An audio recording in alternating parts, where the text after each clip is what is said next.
Which is going back to that, and we talked about the global opportunities also for careers. If you learn how to speak Spanish, you mentioned that there are OFWs. You met a lot of OFWs in Spain. Right. Can you talk a little bit more about that, just to remind the? Oh, okay. We do have a lot of OFWs who are also leaders, because they bring everybody together, and they're in different parts of Spain.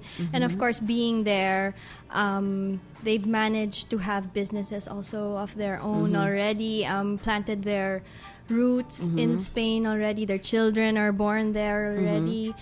And basically, it's when they see us, us not living there, us visiting them, of course they're thrilled. Yes. And I'm thrilled personally, my own experience. I'm thrilled as well, because you see them, they speak wonderfully in Spanish. They can adapt. The people in Spain are nice. And plus, I can say that they also have some, prestige, because they've made it. Yes, they've made it. And basically. what I noticed, I only visited and was able to stay in Spain once, but that the relations between Filipinos and the Spanish, it's really very friendly these days. It's not. We don't have to stick to the old times where where a lot of us felt where it was combative or antagonistic. And I have to say that a lot of people who left Spain at the time and came to the Philippines, but perhaps some of them were also the people who, let's say, the Spaniards who went to the Americas. Right. Sometimes when you get people who leave their country and go somewhere else, leave their mother country, the mother country doesn't know exactly what they're doing. Now I'm go veering off track here, but I don't care. And it's sometimes you get the rejects. You know what I'm saying? You get the picture. Yeah. Okay. Yes, I do. So it's they also probably got sanctioned for some of the injustices that they committed here. And it happens everywhere. It happens everywhere. Right? It happens here. It happens here. It happens there. Right. Happens everywhere. Anyway, I'm just clearing the air in that sense. Right.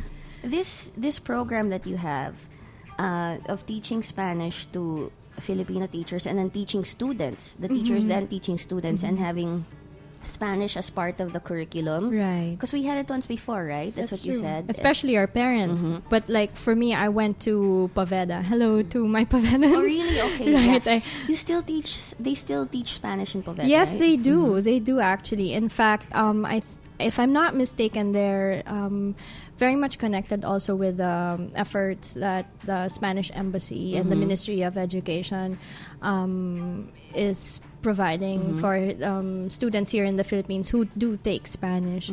So we've had that for a long time. In my case, I had it since nursery in Poveda all the way up to 4th year high school. Do you find that it helps when you have of course it helps if you have a background already, but how about those who come into it cold? How do you get them to be able to speak conversational Spanish and to really pick it up and learn? I think in everything that you teach, especially I guess in a foreign language, and you've never spoken a word in your life, I've always said, and also my colleagues believe the same, that it's really important to break the fear. Okay. Right? Because you can't learn something you're afraid of. If you're shy. Right, you're shy. Yeah. So just like, what we do with, in my personal experience with teaching kids, at the very first day when they saw me, they were so scared because a lot of them didn't speak Spanish, right? But then you have to find a way for your students to appreciate it. So I would go about it by maybe having a few games and some singing songs and just really reassuring them that hey, I'm learning from you as well. When I say I'm learning from you as well, I mean I understand what you're going through, and I'm also as a teacher trying to go around what it is you're afraid of, so I can find the best possible way to teach something to you. And when they see that you're also trying to make that connection, they're willing to learn. And see, this is also like when you teach math or science or something and the students are afraid of it. teaching a language can also be that way. But I think once they get into the language a little bit, it's easier for them to be immersed in it because it's a mode of self-expression, whereas math or science perhaps is not always a mode of self-expression for a lot of us.